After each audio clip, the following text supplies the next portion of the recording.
സംഖ്യാപുസ്തകം 2-ാം അധ്യായം. യഹോവ പിന്നെയും മോശെയോട് അഹരോനോടും അരുളി ചെയ്തത്, ഇസ്രായേൽ മക്കളിൽ ഓരോരുത്തൻ താന്താൻ്റെ ഗോത്രത്തിൻ്റെ അടയാളത്തോടു കൂടിയ കൊടിക്കരികെ പാളയമിറങ്ങണം.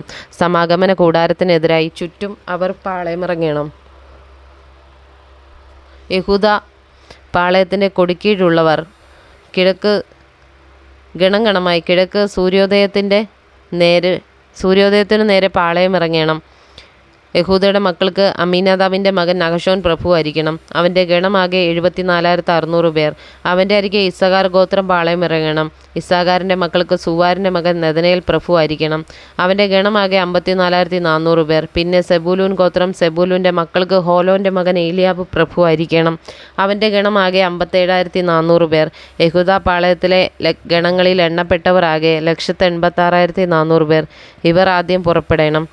രൂബേൻ പാളയത്തിൻ്റെ കൊടിക്കീഴുള്ളവർ ഗണഗണമായി തെക്ക് ഭാഗത്ത് പാളയമിറങ്ങണം. രൂബേൻ്റെ മക്കൾക്ക് ശതയൂരിൻ്റെ മകൻ ഏലീസൂർ പ്രഭുവായിരിക്കണം. അവൻ്റെ ഗണമാകെ 46,500 പേർ. അവൻ്റെ അരികെ ശിമയോൻ ഗോത്രം പാളയമിറങ്ങണം. ശിമയോൻ്റെ മക്കൾക്ക് സുരിഷദ്ദായിയുടെ മകൻ ശെലൂമിയേൽ പ്രഭുവായിരിക്കണം. അവൻ്റെ ഗണമാകെ 59,300 പേർ. പിന്നെ ഗാദ് ഗോത്രം, ഗാദിൻ്റെ മക്കൾക്ക് രയുവേലിൻ്റെ മകൻ ഏലിയാസാഫ് പ്രഭുവായിരിക്കണം. അവൻ്റെ ഗണമാകെ 45,650 പേർ. രൂബേൻ പാളയത്തിലെ ഗണങ്ങളിൽ എണ്ണപ്പെട്ടവർ ആകെ 1,59,450 പേർ. അവർ രണ്ടാമതായി പുറപ്പെടണം. പിന്നെ സമാഗമന കൂടാരം പാളയത്തിൻ്റെ നടുവിൽ ലേവ്യരുടെ പാളയവുമായി യാത്ര ചെയ്യണം. അവർ പാളയമിറങ്ങുന്നത് പോലെ തന്നെ താന്താങ്ങളുടെ കൊടിക്കരികെ യഥാക്രമം പുറപ്പെടണം. എഫ്രൈം പാളയത്തിൻ്റെ കൊടിക്കീഴുള്ളവർ ഗണഗണമായി പടിഞ്ഞാറേ ഭാഗത്ത് പാളയമിറങ്ങണം.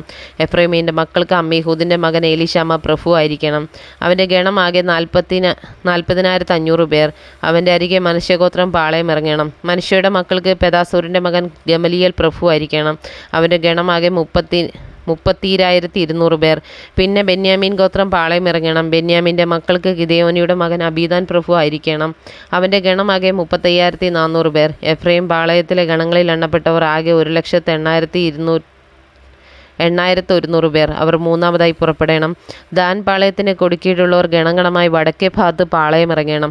ദാൻ്റെ മക്കൾക്ക് അമ്മിഷദ്ദായുടെ മകൻ അഹിയസർ പ്രഭു ആയിരിക്കണം. അവൻ്റെ ഗണമാകെ 60,700 പേർ. അവൻ്റെ അരികെ ആശേർ ഗോത്രം പാളയമിറങ്ങണം. ആശേരിൻ്റെ മക്കൾക്ക് ഒക്രാൻ്റെ മകൻ പഗിയേൽ പ്രഭുവായിരിക്കണം.